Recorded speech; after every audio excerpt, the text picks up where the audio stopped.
going to be your host as our beloved Kata, which you probably know very well, is under the weather.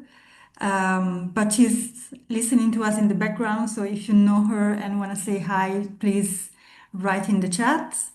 I'm very glad to be here today with two distinguished speakers, Ricardo Marques and Paul Springer, that are gonna help us today dive deep into the world of AI and how to connect it and leverage it in the humanitarian landscape. So some of you may know me already, some not. So I am Silvia and I'm the ecosystem lead at the WFP Innovation Accelerator.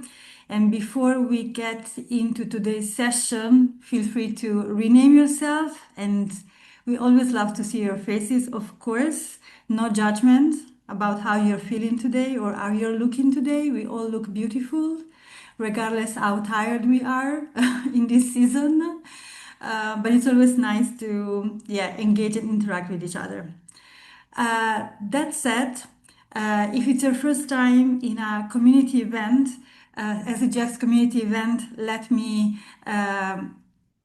revamp a little bit what the SDGx community is. So it's a globally connected network of innovators, fostering a culture of innovation, sharing, and collaboration. So if you are part of the community, you will most likely have been part of a WFP Innovation Accelerator program, or you are a WFP colleague that is working at the intersection of innovation.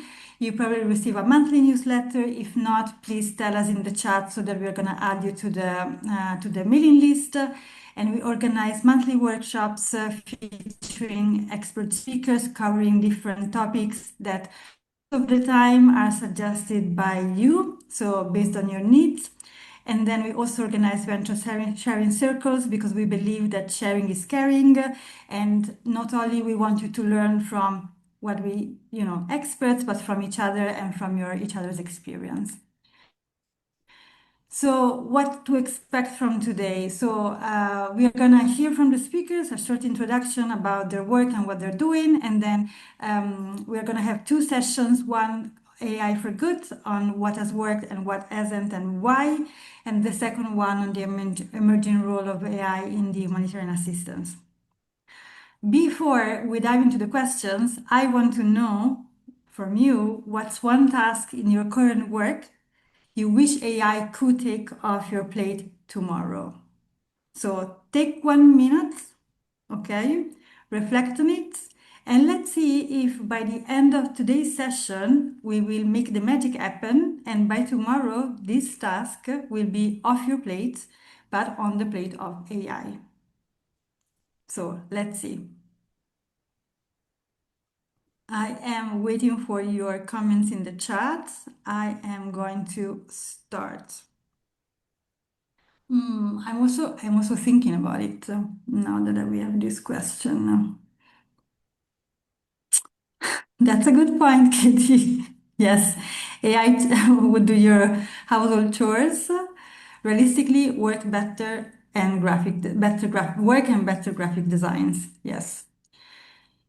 I would say in my case, organize my calendar better. I have someone that Paolo says all the activities I don't like about marketing and commercialization.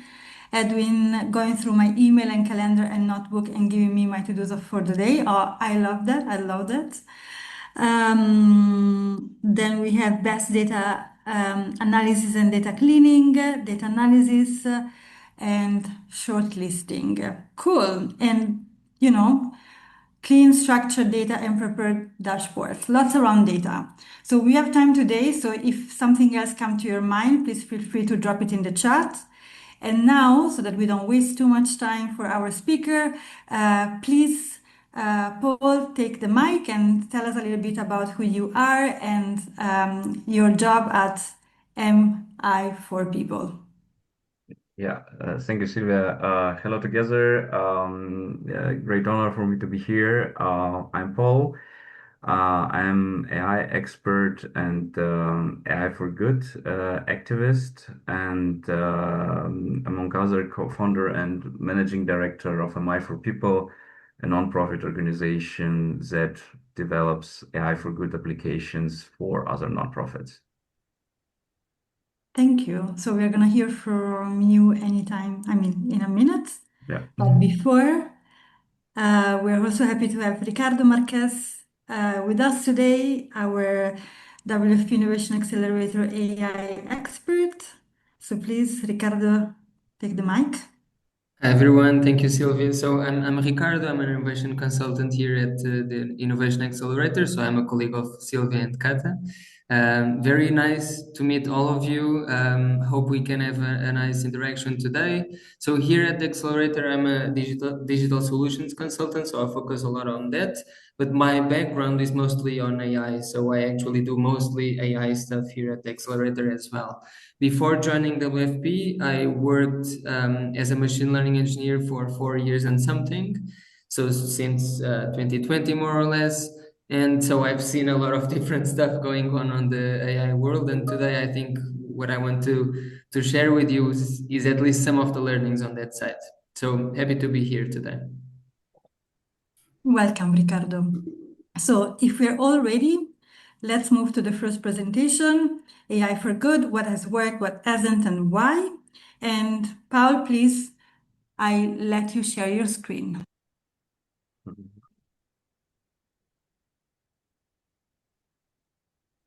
Yes.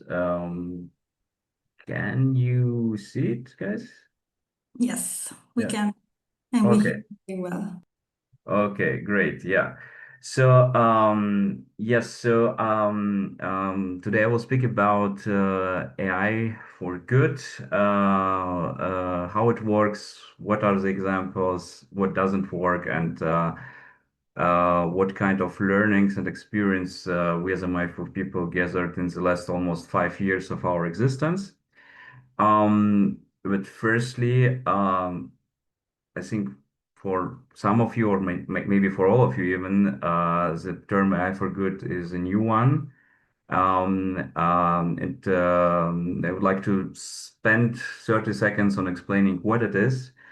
So basically, AI for good, very simply said, is applications of AI that somehow help people. Yeah. I would narrow it down to yeah, two, let's say, groups of AI for good, or use case examples of AI for good, or AI use case groups. First one is AI applications that specifically help increase efficiency or effectiveness or both in nonprofits, social businesses, or similar for good players. I think Ricardo will show a couple of examples going in this direction in WFP, WFP, sorry. And another group are AI applications that enable very novel ways on how to solve humanitarian, social, and ecological problems. And this second point is main focus of MI for People, even so we do both. And I will show you later a couple examples. But first, also very short about us, who we are. We are a German nonprofit organization that is operating worldwide. And we understand us as a kind of AI-related research and development department for non-profit sector. So basically, if a nonprofit organization has an idea how they can use AI to be more effective or efficient, or to solve the problems they work on in completely different new ways, we are those guys with technical expertise that can help you or this organization to implement such use cases. We work with full-time people, but also a lot with volunteers, especially corporate volunteers from especially IT-related companies like Accenture, Capgemini. And we also do quite a lot of research transfer from academical research into real life application. It means we also work a lot with universities, and everything what we create is open source and free to use. And We performed, sorry, there is wrong number. It is already over 45 projects that has been performed or are currently running. And these projects varies from different applications area and from different technologies. In different technologies, we have medical AI, we have satellite imagery, we have computer vision, and of course, quite a lot of large language models and chatbots and stuff like this. So this is a short intro to us, and now let's go to the more interesting part of the presentation. First, I would like to show you two AI for good use cases from this second group that are aiming to help solve problems of this world in completely different ways. And it will be one quite successful project and one that failed. So, because today we are about to learn what is working and what not, and why. Yeah, let me first start with a positive example, quite successful project. And this project, we call it the AI-driven cardiology assistant for developing countries. What problem we try to solve here? It is about the shortage of cardiologists in developing countries. For example, if you take Ethiopia, there are only 30 specialists for 130 million population, like one specialist for 4 million. In Germany, I think it is one specialist for 15,000 or so. So the problem is quite big, and it results that majority of cardiovascular diagnoses are made by non-professionals, if at all. And these diagnoses, yeah, are often wrong, unfortunately, because people are not educated cardiologists, and in the worst case, people are dying. Together with a German university, we have developed and introduced AI-powered cardiology assistant that is able to support non-professional cardiologists in making diagnosis. So basically, it is AI that was explicitly trained to read ECG recordings, this basically heart rhythm recordings, and evaluate them and detect on them most common cardiovascular pathologies. And with this information, the doctors in Ethiopia can make more informed decision and treat their people better. Till now, we have introduced this or piloted this technology in 10 clinics in Ethiopia and applied it in more than 7,200 cases under supervision of these few cardiologists that are present in country. And even for them, even so that they have needed education, even for them, it was very helpful. They reported us that they could already save quite a lot of lives with this tool, because also these specialists are very under the pressure, and sometimes they oversee some diseases. And currently, we are planning to scale this project to roughly 150 hospitals in Ethiopia and to 800,000 diagnoses per year. And later, we want to go to other African countries. And I would say this project is a quite positive example of how AI can help solve problems in the world in a completely different, new manner. Currently, it is very successful. We get everywhere positive feedback, and I'm quite sure that we will get enough funding for the scaling phase. But it is like the positive side of our work. We have, of course, also projects that don't perform that well or did not perform that well. Not because the ideas are bad, but because maybe realization was not always good. And here I have another example, also with focus on Africa. In this project, we are targeting the problem of knowledge about soil quality. I don't know, maybe some of you are working in the farming sector, but maybe not. If not, you probably don't know. But for farmers, it is extremely important to know chemical properties of their soil to make better decisions on what and how and when to plant. And in countries like Germany or US or many other European countries, farmers usually perform chemical tests with their soil to know this information. Um, but such chemical tests are usually not accessible for farmers in developing countries. And if they're accessible, they are often way too expensive. And Also here, AI could be very helpful because with AI, you can analyze satellite images and at least estimate the chemical properties of the soil based on satellite pictures. Not just the picture itself, but also like infrared recordings, ultraviolet recordings in other channels, plus weather data. So it is quite a lot of data what we have that we have used to estimate at least key chemical factors like carbon content, pH value, and so on. And in fact, it worked. The model we have developed work quite well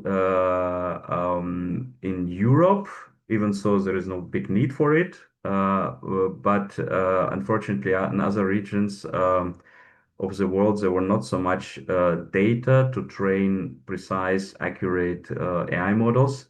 In Africa, there is some data available. In fact, there was quite a lot of effort by different organizations to gather such kind of data. And you theoretically, or we have developed models that works not as perfect as in Europe, but quite well. Uh, but unfortunately, we had to put this project on hold because even so the technology was developed and is kind of available, we could not find regional partners that could help us to introduce this technology in respective countries and actually create impact.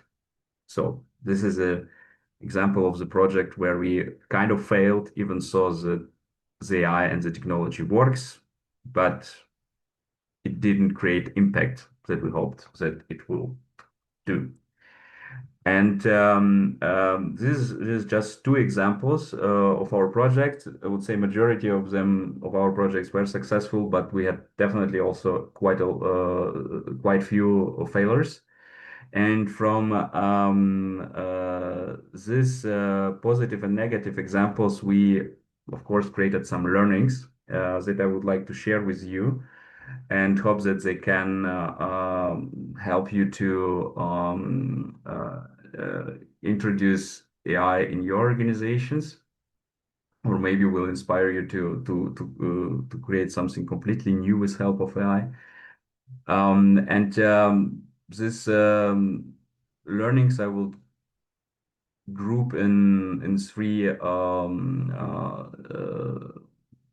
chunks, so to say: partners, technology, and people.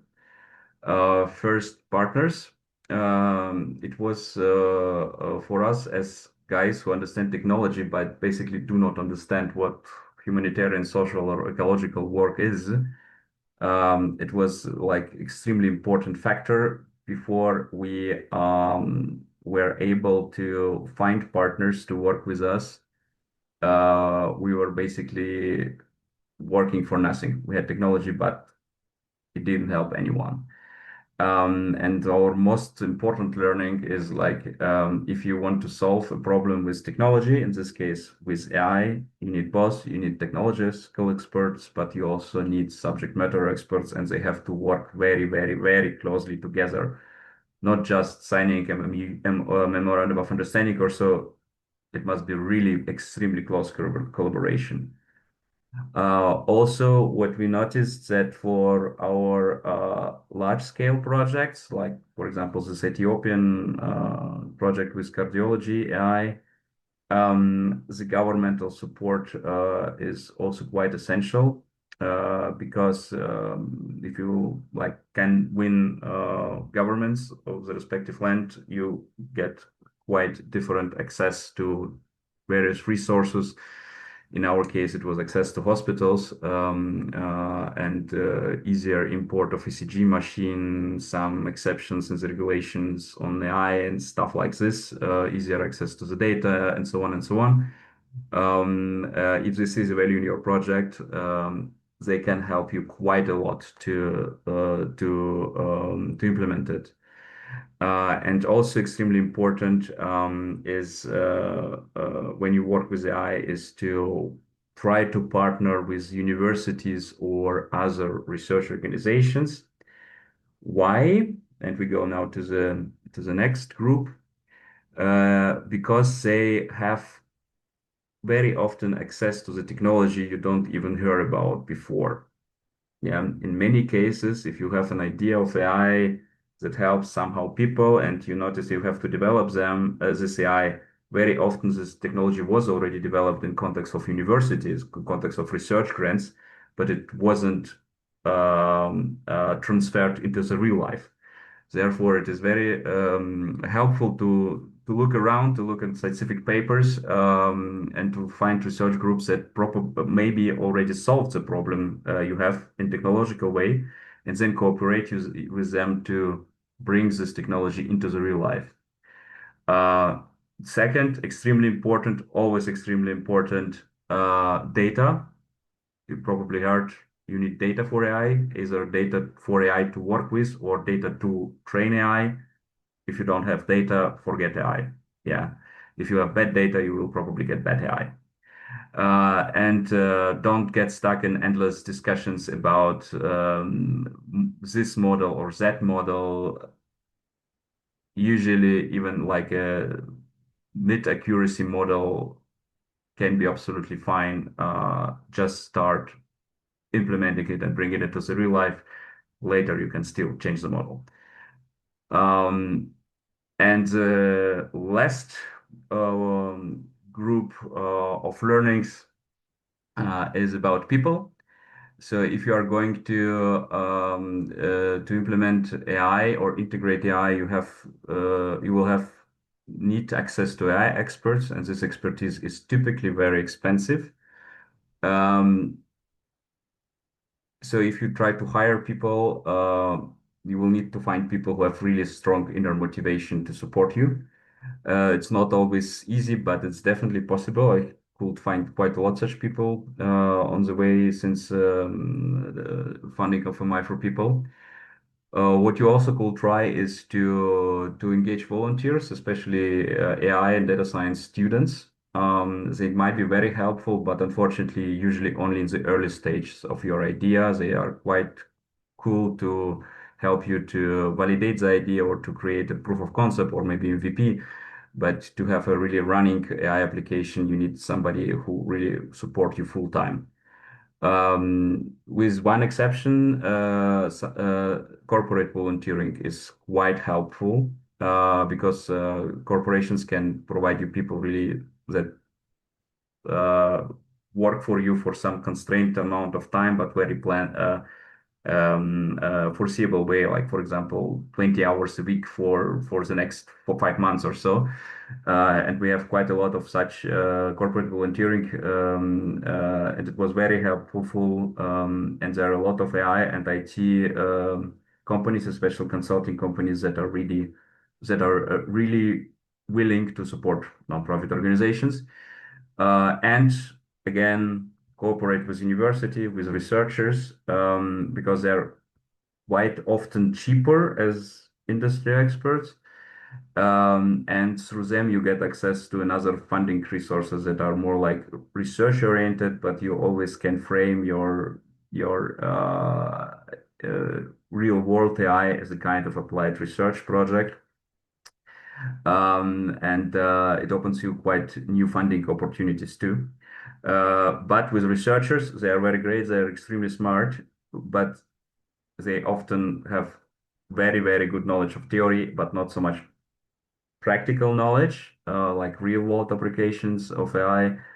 And you have to keep it in mind and often guide them. But it is definitely worth to cooperate with them. And here I think I'm already a little bit over the time. Sorry, Sylvia, for that. Yeah, last point. When you summarize all this group, you basically probably know already that, but also in the case of AI for Good, you as a leader of an organization, your most important activity is basically networking with people and trying to establish good relationships with different actors and bring the dots together and bring people together. And now I'm done. Sylvia, sorry for a No small problem. delay. I hope we Absolutely. can still have 1, 2 minutes for questions. Is Yes. there any? No. Absolutely. I think that we can thank you very much, first of all, very insightful and interesting. I have like let's say, yeah, human biology background, medical kind of background. It's a long Mhm. story, but I was really fascinated by the cardiology example and how AI can really like help there in the, I mean, I know that in the medical field is already like doing a lot. But yeah, I found it really fascinating. There are a few questions in the chat, so but this is the time for you to ask anything that you want to Paul. So one question from Paolo is, you're wondering what satellite source you use for this S2. I guess that you were talking about Yeah, the, Sentinel-2. Yeah, yeah. Mhm. yeah, Correct. Yeah. Mhm. cool. Mm, mm. Romeo asked, what is the name of the project for satellite images analyze? Um, we just call it Soul Project, but currently we took it offline from our website because it is not forwarding. But we hope to, when we find local partners that have subject matter expertise and want to cooperate with us, we will restart it. Yeah. Thank you. Any other question?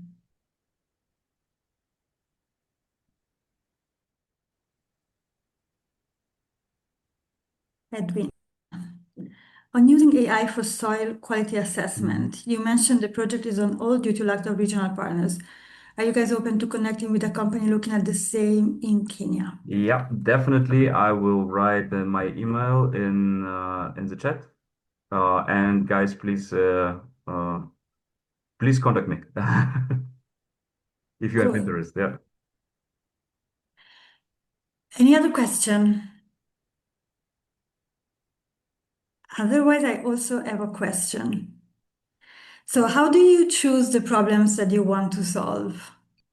We Because I usually, see that yeah. you're really going like from, different Mm. areas. So it is a bit more complex. So as I said in the beginning, there are two groups of AI for good use cases. There's more efficiency, more effectiveness, and then other group is like solving the problem in completely different ways. Um, Considering the first group, we have Germany funded or governmental funded program where we support quite a lot of nonprofits with smaller projects, helping them to get in touch with AI for the first time, to integrate it into their processes. And basically here we just do it with everyone who wants. Yeah. Uh, who fits in this German government program. Considering the use cases such as I presented today, we choose those which have the most impact. So we try to estimate the potential impact of such AI solution Mhm. how it can be scaled. Is it very regional? Can it be national? Can it be international? And choose those where we see the most potential to help people or nature. Yes, so it is for us the most important factor, the impact. Thank you. Yeah. Mm. Carolina is asking if you have any experience with AI for some climatic events. Um, we didn't have such projects, but with AI, I know you can evaluate or even predict some, or try to at least try to predict with some accuracy some negative climate events. Carolina, if you have interest, if you have idea for such an AI, and especially if you know where there is data relevant for such AI, like climate data, weather data, and so on, or maybe you even have it already, let us chat. Please ping me via email. It is, in fact, very interesting use case group. I would say there are many where I personally would like to start a project, but we didn't start one yet. Cool. Mhm. Thank you. I have one final question before we move to Ricardo. So, are you using AI to streamline tasks or to improve the cooperation work, within your working team? Mhm. And to improve efficiency, like to improve, Mhm. everything that we talked about, and some people also dropped in the chat in terms of how Mhm. can Mhm. my work can be improved by AI. Mhm. And if yes, So what it can is. you share? So like the most work we are doing is developing, and we are developing with AI. So we use definitely coding AI to be just much faster when we develop something. Um, uh, Considering the processes, we are extremely agile and flexible. So we try to not to fix our processes too very, because we're still relatively small, and I see more potential in this flexibility as in extremely core, fixed processes. It will be different when we are growing, but at least at the current stage. But everyone, because I mean, we are all AI experts in the team, and everyone has the freedom to automate whatever she or he wants. So my colleagues automate quite a lot of stuff. What I automate, or where I use a lot of AI is like social media activities, marketing activities, and also grant writing, Okay, also the thank you very application, grant much. application writing. So, Cool. I think that mm, this will give us like a nice bridge to Ricardo's presentation, that will dive a bit deeper into this topic. So, the emerging role of AI in humanitarian assistance, and I think we have other two questions. One, that it's what AI tool would you advise we check out, especially for handling work tasks? What have you seen or see them being released every day and they keep getting better? So maybe Ricardo can answer this question in the presentation. And if you have any experience building agentic AI solution in Palantir, maybe you can answer this question in the chat while we move to Ricardo's lecture. So over to you, Ricardo. Right. For some okay. Yeah. Sharing now, 1 second. Right. Okay, so I've already introduced myself, so I'll skip that part. But just to kind of get us started, the idea today is to kind of give you sort of a landscape of AI in the humanitarian assistance sector. So I'll talk a little bit about some of the projects that we've done, but I'll try to focus mostly on the opportunity that we're starting to explore, which is so AI has changed a lot in the last few years, and now there's a lot more opportunities out there. So I'll try to focus a little bit more into that as well. So without further ado, let's start with the landscape. If you look at all the AI use cases ever developed in the humanitarian sector, you will see that the majority really fits one of these three big boxes. Doesn't mean that there's no exceptions. What it means is that probably one of these boxes will be a fit to that. So the first category is quite crowded and quite big, and that's targeting, forecasting, and early warning systems. Also, very likely the one that received the biggest amount of investment in the last few years. And essentially, it encapsulates everything that goes on predictive models to anticipate crises and to anticipate who's going to be most affected by this crisis, which allows us, WFP and any other organizations, to better prepare, right? So this is just about understanding what's going to happen in the future.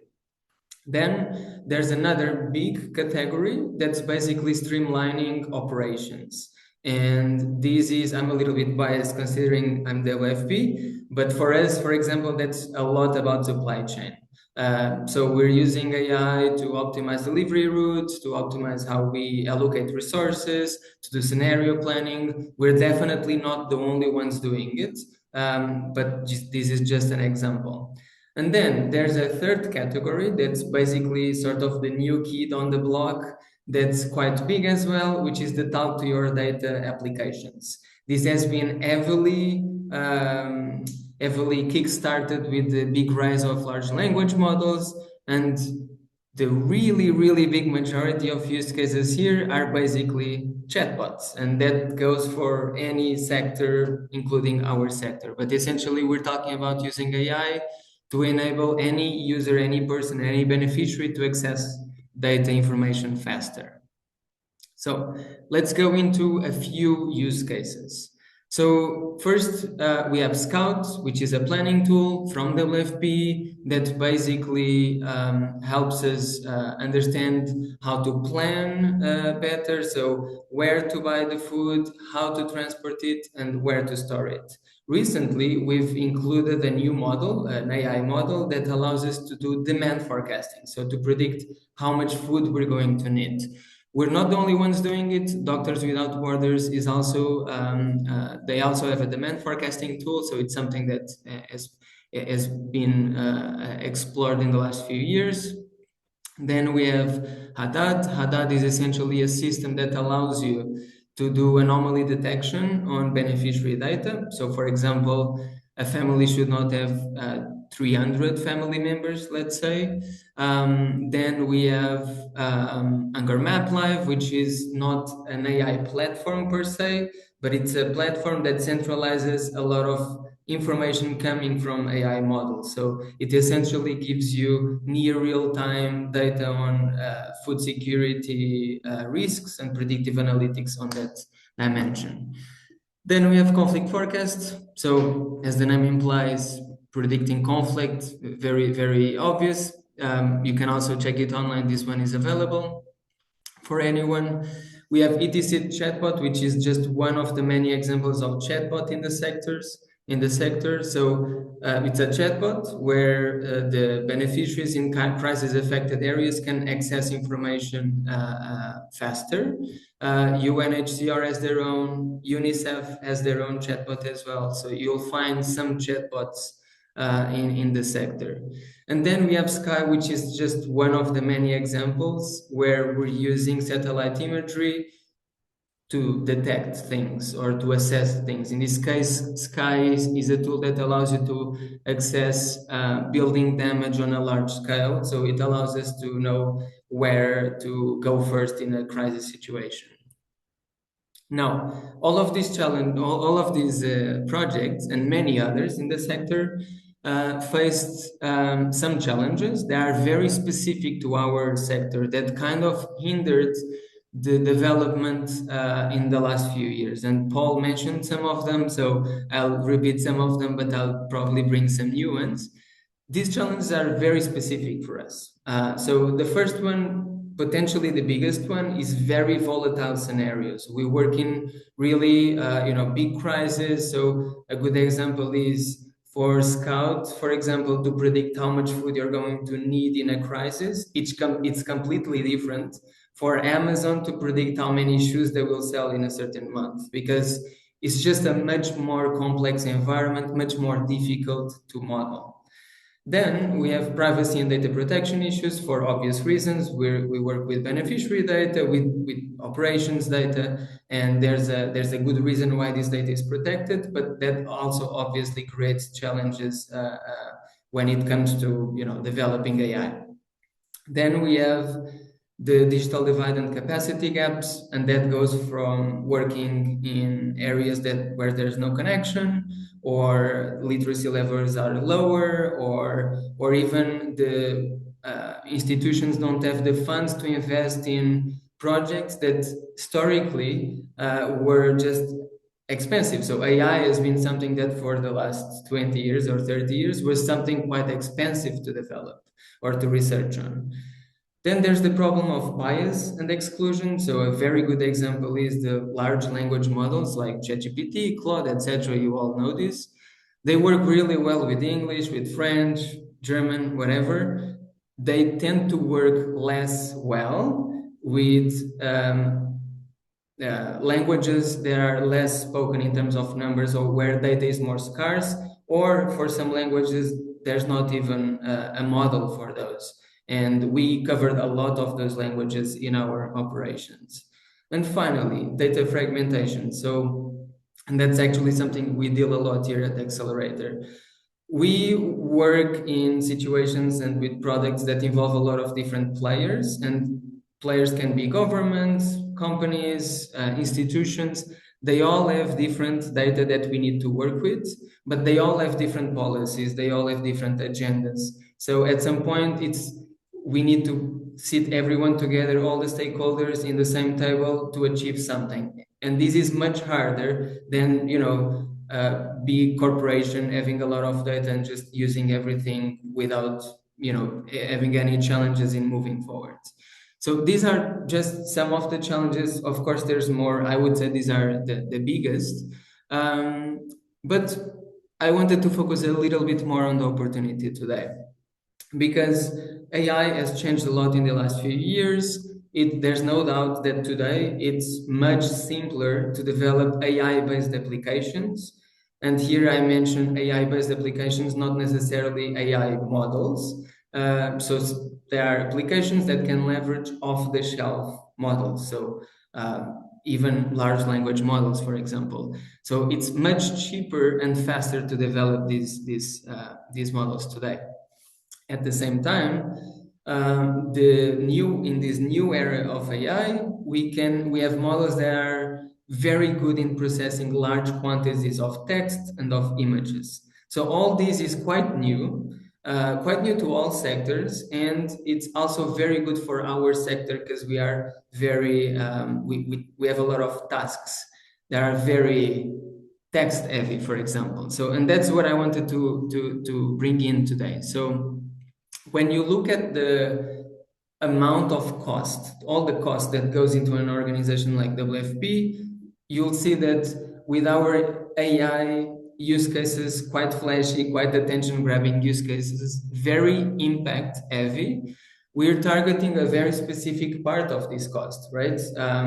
Reach more beneficiaries, reach beneficiaries more effectively. There's all the challenges that I just mentioned about it. And there's a huge part of the cost of the organization that's really about time that the humanitarians spend on doing very boring manual work, tedious tasks that's basically, reviewing text or validating reports, like a lot of stuff that really consumes a lot of time, and that at the end, it eats your organization budget. So just to give an example of one of these, report reviewing, which is something we all need to do a lot of times. Remember, the humanitarian sector is heavily assurance intense. So like we receive money from donors, which means that we have a huge assurance dimension. So we need to review a lot of reports, a lot of grant reports, for example. And just in the accelerator, for example, that process of reviewing grant reports for multiple reasons, I'll go into that in a second, can take up to 15 days for one grant report. And that includes the back and forth between teams. And this is basically one example where a routine compliance process becomes a major operational bottleneck, right? So the point here is there's a lot of admin processes that really steal a lot of hours from our time. So what other tasks, what kind of tasks really fit this scenario? Typically, they are high volume, so you see them a lot. Then they are very repetitive, so they are always the same, and they require some level of reasoning. So that's why there's a human there, right? Because the human needs to do a small decision in order to move forward.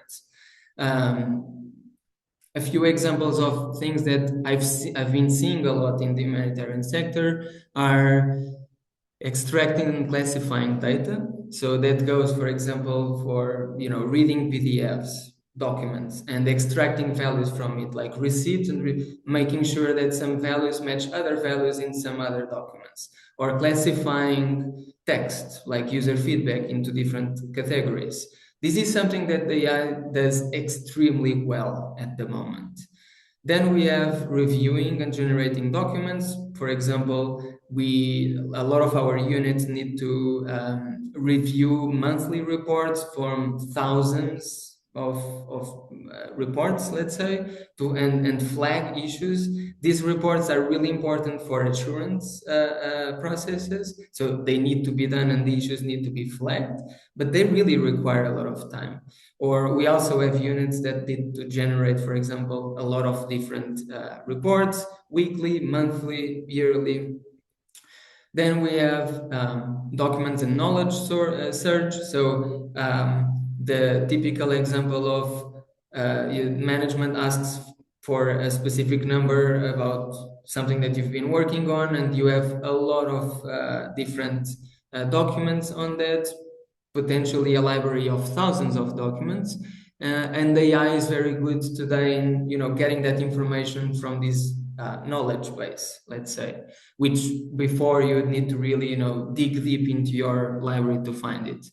And then we have the research side of things. So research side means really like going outside different channels and convening information into one central place, kind of do a research document about a specific topic. That's also something AI can help you a lot with. So I'll go over a few examples of things we have been working on lately that really resonate with what I'm saying.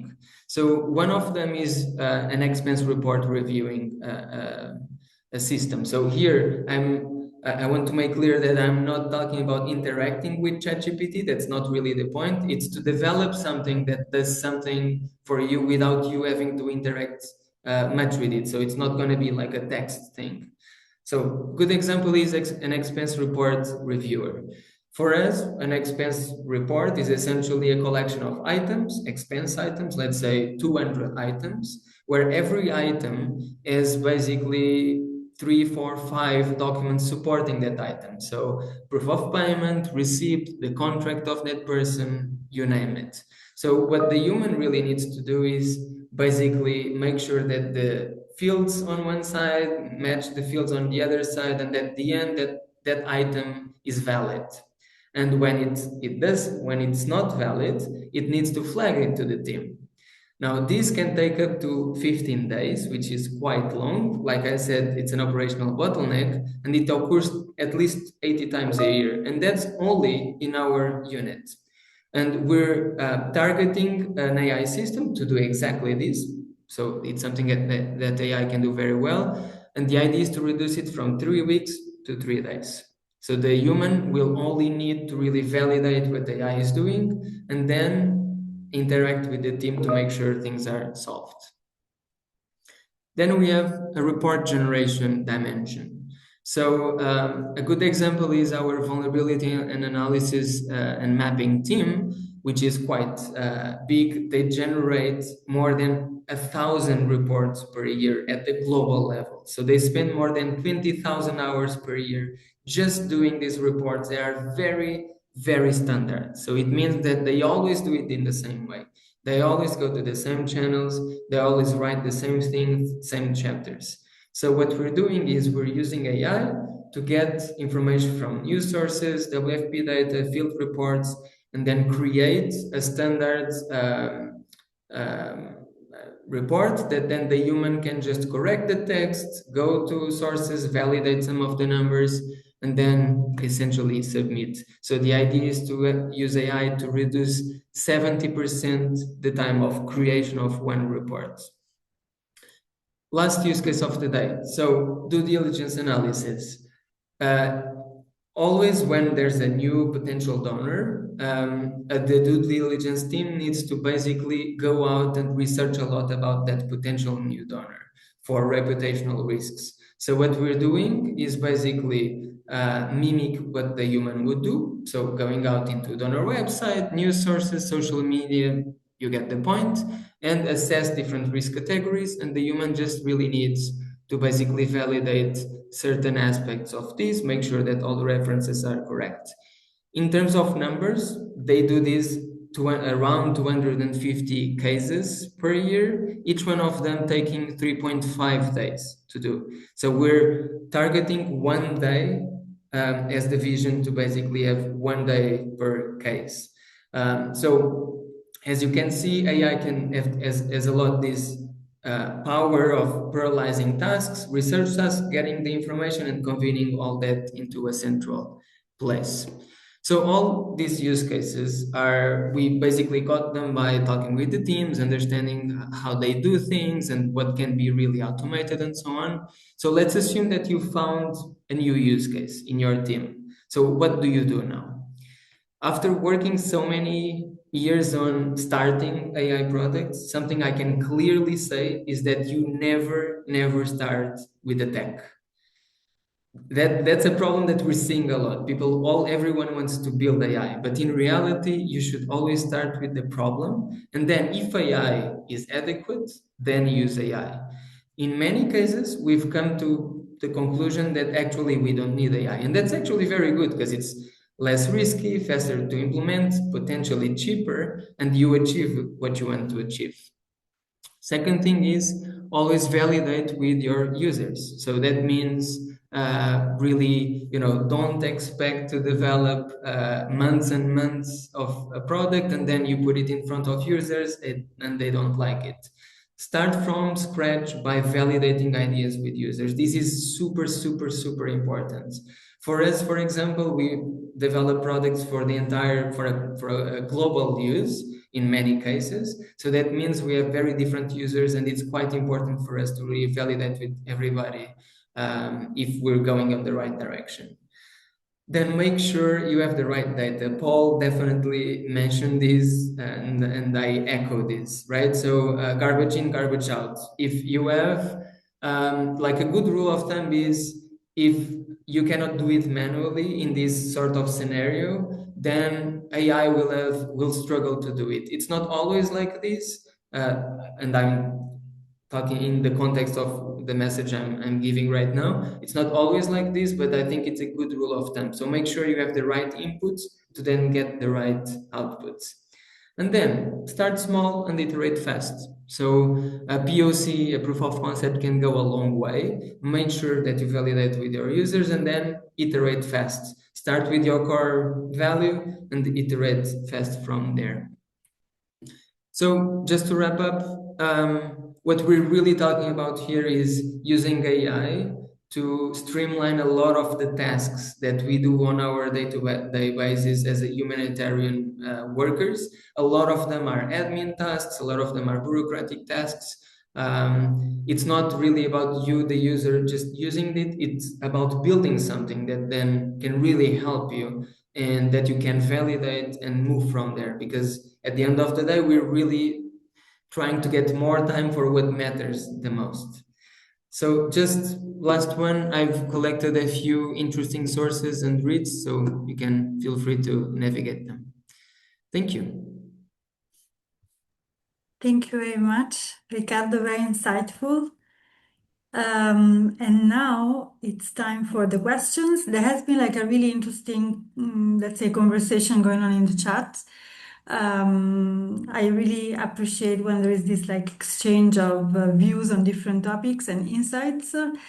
But so if anyone has question for Ricardo, now is your time. We have 2 minutes before the end of today's session. Don't be shy. Anything that stood up with you? Katie? Yes, please. Yeah, I'll maybe just say really interesting, Ricardo. And we're talking to Jean-Martin and his team in VAM about the work we do at FlowMinder, which has obviously been supported through the accelerator previously. Very nice visuals, actually. I liked some of what you shared there. I mean, I would echo the point about data has to be good and garbage in, garbage out.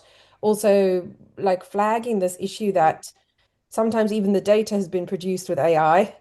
And so the importance of being able to be transparent about your quality control measures that you're taking on data production and how you've validated even the use of AI in your data production or your machine learning processes, I think is for us anyway, really quite an important thing to kind of be communicating as well as the data itself. It's like, how can you trust this data? Well, this is the process it's gone through. This is how we used AI. This is how we did checks. This is how we, all that stuff. I just think that's a worthwhile conversation to be having at the same time. Absolutely, I strongly echo that, and I think it's easy to start developing AI today with just like trusting the results because they look good. So the text look good, so I'm gonna accept it. This Yes, is a massive mistake. So we should always look very hard into the content, go into the samples, really examine, spend time looking at the results, not just like the text looks good aesthetically, but really let's go into it and see what we get from it. yes, And I also echo the part on let's understand the data that we're getting into here. Example with this report generation. So we're consuming a lot of news from different sources. So we typically generate reports for like monthly reports for different countries, which means news sources will be different depending on country to country and obviously on the month. If we're not really looking into the news that we consume, because that's happening on the back end side of things, then we won't be able to understand why the output is just not yes, the looking way it good is. as you need it. So it's really important to look into all the data that you consume and all the data that you output. Yeah. Cool. So I would say thank you. We are 1 minute over time. So I appreciate that there are still 30 people online. That means that this topic is really of interest. You have Paul email in the chat if you want to reach out with him for any collaboration, potential expansion of his model and work. And you can reach out to us to Kata or I, through the community if you want to know more about what WFP is doing. And yeah, I would say that enjoy the rest of your day. And thank you, Kata, for being in the background and still being part of this even when sick. And that's it. So see you next time.